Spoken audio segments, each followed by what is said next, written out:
Welcome back to another episode of Strong in Every Season, where we talk about the physical and mental strength it takes to make it through every season. And I know I kind of botched that intro, but you know what? It's okay because we're learning. And Jessie is here. Jessie, who's on your lap? So this is Milo. Milo Gosh. is Odie's brother. We've got two orange tabby cats that we adopted, back probably like 6 years ago. But I don't know why they think that they're the star of the show, but there is something about me being on meetings where they want to come and let their presence be known, but now they're back. They're gone. Well, So well, I've seen both Milo and Odie in workout videos, so I'm very familiar with both cats. They like to make an appearance for sure. they Yes. do, and they have for those who used to do like our early day spin class, Odie had this trick where he would jump on top of the spin bike and sit on the handlebars while I did the class. So we should pull that one out, like a best of Jesse Clark spinning with Odie. I should go back and like clip that out as like a outtake thing. That'd be Yes, funny. yes, So normally we talk about exercise and diet, but today we're going to take a little pivot and we're going to talk about the mental strength that we need in every season of life. And because Jesse, before we started recording, you were sharing, kind of starting to share about some rejection that you were starting to feel, and not even just rejection.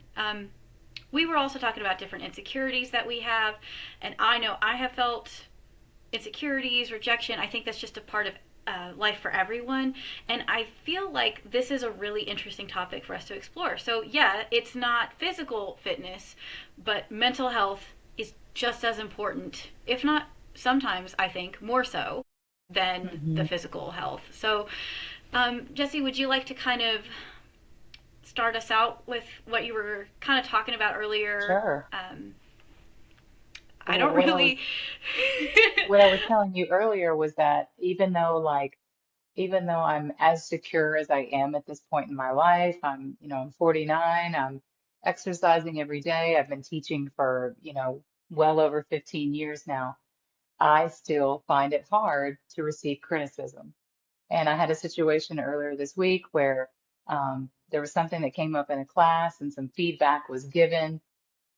A lot of it is personal preference, and you just sort of have to try to find your fit of the styles of classes you like. Um, but I have to also try not to take everything so personal.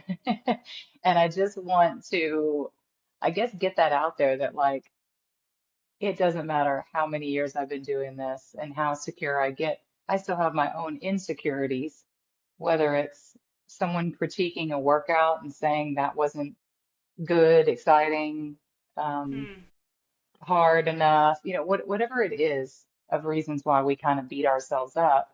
That was hard for me. It like happened on a Monday, and it probably took me mentally, Trisha, if I'm being honest, it probably took me 2 days to sort of like take a deep breath and remember like, hey, Jess, you're a great instructor. You've been doing this a while, and it's okay to hear how other people do it, and then try to integrate, that into maybe your style, but don't feel like you have to change what's at the core of what makes your classes special. I think that's really fascinating to hear from the instructor's point of view because I have never been a fitness instructor, like ever, but I have attended so many fitness classes from you and from several others, and Yeah. I've had a lot of mixed experiences. Um, so for those who don't know me, or I am mostly blind, and so that starts a little bit of a barrier, I think, going into any kind of new situation, any kind of social gathering. It can be very overwhelming for me. But I'm the type of person who kind of just jumps in, and I'm ready for a new adventure. And you know this about me, Jesse. Like, You I mean, do. you met me when I was training for a half marathon, so you know that like I tend to just jump in and just make it work, right? For sure. You're not going to let this stop you from doing something if that's what you decide you want to do. Right. Well, so as I was saying about like from from someone taking the class's perspective, I find it interesting to hear what you have to say about the feedback, right? Because I have been in classes where the instructor has been very helpful, very Yeah. encouraging, like the class has been great. And then I have been in classes where I have felt so uncomfortable and Yeah. so like this is not a place for me. And Hmm. um, that is its own form of rejection, For and sure. For sure. it it was hard to um, be in that class, and I will not say the class, although I've mentioned it to you off off the mic, Jesse. You know Hmm. exactly. Yeah. It is a fitness like boutique studio here where I live, and if Yeah. you want to know, DM me, then I will tell you. But I'm not going to put them on blast here. And I Uh-huh. actually know someone will probably ask me because she asked me. All right, you remember the other episode when I was like, "Oh, this restaurant uses this fake butter, but I'm not going to say what restaurant it is unless you privately ask me." Somebody actually asked me. So, Well, then they're shout out to probably going to ask Gretchen. you which. She Hi, knows the Gretchen. secret now. She does. She knows. And so she'll ask me about this one for sure. But I loved the idea of this fitness studio. I thought it was great. I was Mhm. super excited to do Yeah. it. But when I went, oh my god, it was just so uncomfortable, so awkward. I felt so othered, and I had never felt that any other Yeah. place I'd worked out. Like, honestly, never. And I was just like, oh, this is weird. Like, Like you did not feel like, the teacher or the regulars pulled you in and said, "Hey, let me help you with this." no. Were they aware of your sight issues? I mean, girl, I walked in with my cane. I was like, Yeah. hey, I'm blind. I don't hide it, right? Yeah. You can, and I'm like, what's up? I'm gonna do this class, and I can't see. So like, what's up? And I've done this style of class before, and it Hmm. was fine. But this place, it was not so fine, and it was just uncomfortable. I think that's a lot. Like, I think about fitness in general, and like why people don't go to the gym is because they feel Yeah. like they're gonna be weird. Do you have you heard people say that to you?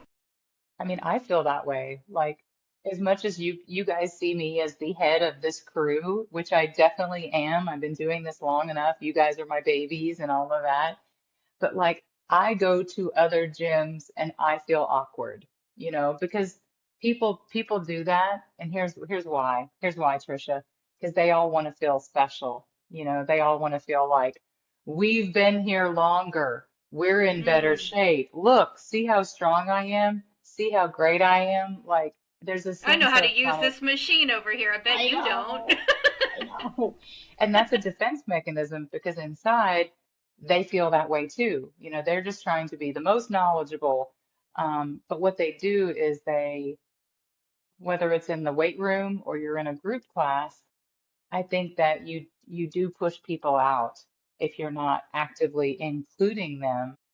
And it breaks my heart to know that people everywhere feel a sense of rejection when it comes to stepping into a fitness arena. Um, and feeling like they're being judged because I would like to say, oh no, people aren't judging you. But then I actually know humans and I've heard what they say, and people are cruel and people do say things when they feel like there's a newbie in the gym, which is so Hmm. unfortunate Why that do we we know do that culture. that? Why Well, I mean, do we do that to each other? Oh, we this is why anytime you feel a cut or you feel that negativity from someone, it's actually a reflection of them, Trisha, not you, right? Because they are at a certain place when they need that little bit of oh, they're a newbie. They don't know what they're doing. They need that to make them feel powerful, strong, whatever, knowledgeable in the gym, whatever it is that's clicking some boxes for them to be able to put other people down. it's not okay, but if you've been around fitness long enough, you know that those people we're going to see in the gym over the next couple months, November, December, January, or it's in our fitness community online, right? We are in a virtual space. We got to pull those newbies in and let them know that, like, this is a space for you. Yeah. Well, because that's important because we talked about it a little bit at the end of last week's episode, but like the accountability of having other people with you to kind of like encourage you or hold you like accountable when, hey girl, you need to take a rest day. Hey girl, you've taken too many rest days. Like, um, but we need those people. But how could like when we have that? I'm going to call it a superiority complex because in my personal life lately, it feels like that's what I've been struggling with, experiencing other people. Uh, I'm perceiving a superiority complex from them, and so like, how can we break through that so that people can feel like welcome at the gym, welcome in the fitness community, welcome Right. in whatever social community it is, because whether it's fitness or a church or your neighborhood, whatever, it would be nice to be welcomed and allow like felt like you're a part of it, right? Yeah. It's like as simple as that is to say, and as much as you and I get that, we we can't always expect that out of people that aren't us. We kind of do. We hold other people to a standard at which, I treat a person a certain way. And so I think that if you are new, it may be a good idea to go early to a class. I know you tried that in this situation. That maybe wouldn't have been. Um, Different case. And I will go ahead and qualify it by saying with a disability, there's not just the newness, right? But it's like a whole level of like, well, I can't see the nonverbal cues, which is a lot of fitness, right? hmm And hmm that's why like I personally love your workouts. And I've told you this privately, so I'm not just saying this because we're on a podcast. I appreciate that you explain so much to people because I can't see it. So when you're like, okay, so we're gonna put our feet this like here and we're gonna do this, and like you're very verbally expressive. And for someone like me with that visual impairment, it helps make it feel like I understand it. Yeah, And you'd be surprised how many online fitness videos don't do that. And it's so yeah. freaking annoying. Oh, And the fact that like one thing about working out, whether you're in the like a group setting at the Y, is usually if you're in the position, you can't look back to your screen and be like, what is Jessie doing? So I think when I get into position, I'll say things like, all right, you're laying on your back, your knees are bent, your arms are at your sides. Now you're raising your hips to the sky. And like if you break down moves into a play-by-play, that's going to be my style so that you can do the workout. You don't have to be always looking at the camera. You can look away and be like, and one, and two. you could do it with your eyes closed. I kind of You do. could. So, I was thinking I would love to do that sometime. I told you that, like, put myself more in your shoes and like, you know, put on something where I can't see the workout and be like, here we go. Now let me have a yeah, different experience by trying to put yourself in someone else's shoes. And like big picture, if we could take one thing out of this little combo we've had is putting yourself in someone else's shoes and trying to have a little bit of empathy that being new is hard, being obese is hard, having injuries is hard, disabilities, all those things that prevent us from getting into fitness or being as healthy as we want to be. So yep, if we can extend some kindness, give someone a high five, especially here in this like community that we have online, there might be somebody that's housebound in a place far, far away that's listening and watching and working out with us. I know there are because we get messages from them. We've got people in California, in Florida, Brooklyn, New York. We've got athletes in Asia that work out with us every day. So it's like somebody somewhere needs a connect, and they need to Mm. know that, like, hey, you're going to be okay.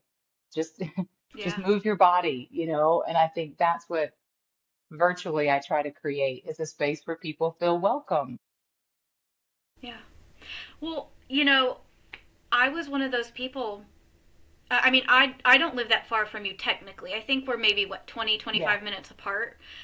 But I am Yeah. homebound because of my obvious transportation limits. And I, so I feel that that's why online fitness works for me. Not because I can't. Yes, I'm a little bit of a cheapskate, and I won't pay for a gym membership. I just won't. If you know me, you know. I can't. I cannot. But, like, I can't even get there, right? So it is isolating to be to have that barrier, that physical barrier.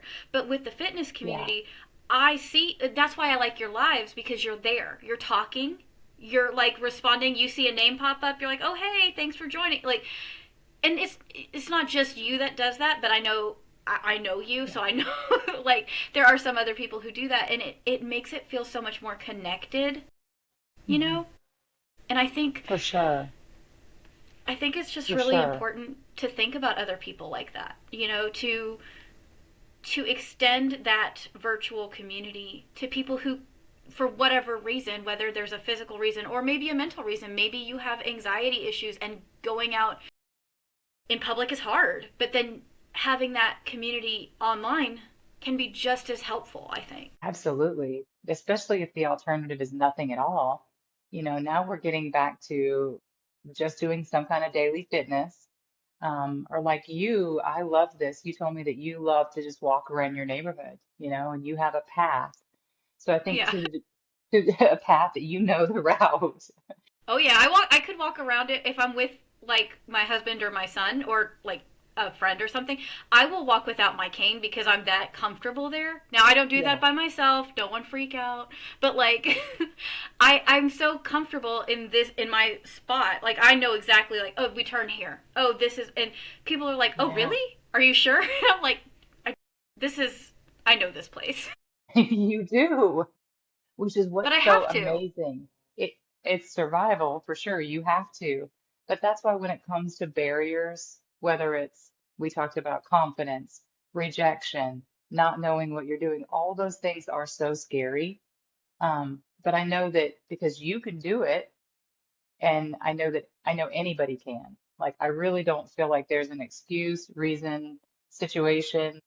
It's about whatever's going on. If you can't do the whole thing, do less. If you can't do it for the whole duration, just, do half of it. So I feel like there's always going to be a reason why people can't do it, the barrier. Um, but the more you start showing up for yourself, that also starts to gain momentum. And suddenly you're like, you're not breaking any promises to yourself ever. You're keeping all the promises to do things that are in your best interest. So do you think sometimes people have a problem like being okay with modifications? Like, do you ever hear that from some of your clients? Like, oh, I would do leg day, but I don't know the modifications, or like they're nervous to do. Like, do you ever think that's sometimes a thing? Like, we Mhm. just don't talk about the modifications enough? I think that there's always going to be modifications in our space, but communicating that out to people, I think if they see the workout and it's, maybe has a burpee in there or something like that, they might completely shut down, or they might see lunges. So that's what I would say try not to do, is if you see some part of the preview that is not your favorite, um, this is all about what you make of it. So if there's something you don't like on the workout, just come up with your own things that your body can do. But when it comes to skipping an entire body part because you have bad knees, so therefore you shouldn't do leg days, it just makes me realize you need leg days more than anybody else out here, right? It's about finding the workouts that you can do that don't aggravate your knees or don't aggravate your back. And It's not about skipping it entirely. So I just thought of this question, and I would love to hear your thoughts. Um, Okay. what we've all experienced rejection, insecurities, things like that. You just shared something that Hmm. you experienced earlier this week. What have those instances taught you, and how do you push back against that feeling of rejection? So I know that was a I big wish one. it, Sorry, should have no, warned it's you. one of those that like there's what I know is the truth, and then there's how I actually feel inside. Okay, so here, I know. Here's what I know is the truth. Okay. You can bleep this out if you need to, but okay? Yeah. Beep. Blank them. Like whatever situation it is that you feel like you're not welcome, like the best coping mechanism is to say, I don't need those people. They are not my people. They don't know anything about me. And blankety blank, insert your favorite, because that helps us to realize I'm not going to worry about people I don't care about. But then on the other hand, it's like you actually do feel a sense of, man, I came here wanting to be included. I came here putting myself out there. So I think the actual thing that happens and what happened to me on Monday was my little internal pendulum swung the other way. And I was like, you know what? Maybe this isn't for me. So I think that's where we have two options with any sort of perceived, whether it's perceived or actual rejection, is either you can change and you can make some small modifications to make it fit, um, or you can realize that's alignment happening in front of our eyes and that situation is not for you. But either way, you either have to be at a really good place with yourself inside. I'm getting there. I'm not there. There's a cat. There's a cat on my lap. Um, but you, I'm not there yet totally. I have moments of feeling like, man, I'm secure in myself. I'm good at what I do. That shouldn't hurt my feelings. It shouldn't, but it still did. Like, and as much as I'm working on it, and I know kind of the intellectual thing of, you're fine. You're a great, you know, you just Yeah. have to keep self-coaching yourself in your brain and being like, hey, you either t take the feedback and roll with it, or you realign yourself and you realize maybe that's not for me. Yeah. So I would just like to add, and I'm getting a little emotional. On the podcast, I said no tears on the podcast with like with no paywall, but okay. Um, I experienced a personal perceived rejection, and I'm not gonna talk. I'm not gonna go into detail here because Yeah. I'm just not going to. But when you said the two pendulums, you know, the F them, F them, or that really hurts, and I just wanted to be included. I felt literally both. Like I was so angry, and then I was so hurt, and I was like, I have all the feelings in my body right All of them. now. I want All to of punch them. people and cry, like, and I think that's, and Exactly. I think that's okay though. Like, I think that's okay to feel that way, and for me, because unfortunately, when you have when I'm going to speak for me, living with a disability, sometimes you feel that a lot, like in just Yeah. all the situations, All of it. all of it, everything. And I can feel all the things. I think for me, I have just had, like, I feel oh, I just wanted to be included. I just wanted to feel like I belong. But then I have to remind myself, well, I may not belong here, or this may not be my fit, but I do belong in other spaces, and other people do care and do welcome me. So this one may not be it, and that's okay. Like, Mm. and as far as the anger, that's okay too, because it hurts, and it's okay to be angry at we'll call it perceived slight, and it's okay to hold on to that. I think it's okay to feel that. It's not okay to hold on to Yeah. it and like marinate over it, but it's okay to let that drive you a little bit. It drives me when somebody doesn't when I feel a perceived rejection from something, it kind of makes me want to prove them wrong. Yeah. That's just me. That's me, Love and it. that's how I push through. Like, do you ever feel that way if somebody were to tell you you can't do that, or you're not good enough for that, or whatever? Do you ever just feel like, oh really, Yeah, watch me, rarely, hold my milkshake? rarely. Exactly. I have felt that because I think as a almost 50-year-old athlete that's existing in a very strong, but not a typical slender athlete. Okay, let's just say I'm thicker than most triathletes. So I'll get out there to the Ironman, and I'm setting up my bike like the other ladies. And I think there's a perception when you're not, this big around. I don't know if you can, when you're not Yep. teeny tiny and you've got that runner's body. I've had to realize that in the triathlon world, I I'm in a category, this is going to sound crazy what I'm about to say, but there's a category called Athena and Clydesdale, and it's the category for bigger people. Okay, Athena's Yes. cool. I like the Athena, So but Clydesdale, that's so in the rude. Clydesdale, that's for men over 200 pounds. And for Still rude. Athena, it's women over 150. Ooh, but Okay. but Athena is a goddess, so that's Yes, okay. but it's like it's some really low, unrealistic amount where I'm No, it like, totally I'm is, Yeah, but it I'm sounds still good. rocking in Athena, but I register in the regular category, okay? I'm not even like trying to sign myself up for Athena. Ugh. But I would say that that idea of you're not going to fit the body type, you're going to get some looks. Um, I've just even had people underestimate me and think that she's not as strong as she is. And it's unfortunate, but we're constantly making judgments or assessments or whatever. We do that. And really, I mean, for when it ties back into here and now, I always want people, athletes, our viewers to feel like they are welcome here, Yeah. regardless of gender, regardless of sexual orientation, regardless of really regardless of religion, political beliefs. If you come to Jessie Clark Fitness, peace, love, lift, that should be the community that we're creating. Peace, love, lift. So if we can Yeah. abide by those three things in this space, that like this is definitely a space for you, Tricia. I'm never letting you go. I think this is a really good place to end this conversation because I these know.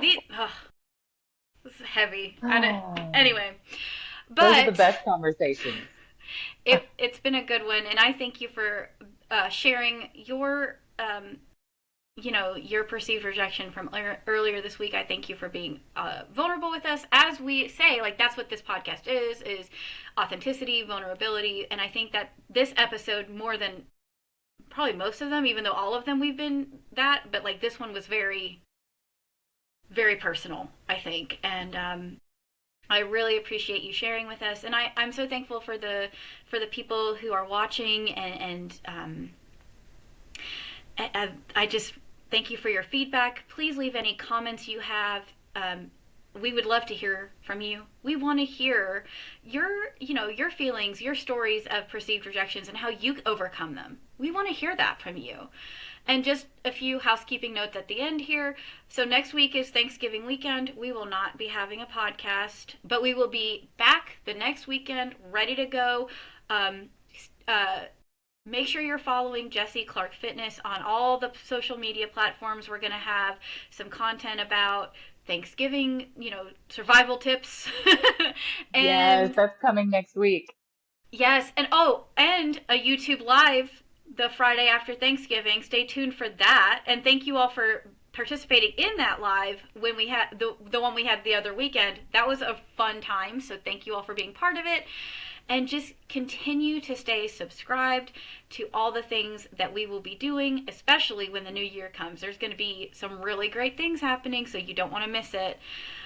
Um, Thank you for joining us. We appreciate it. Thank you.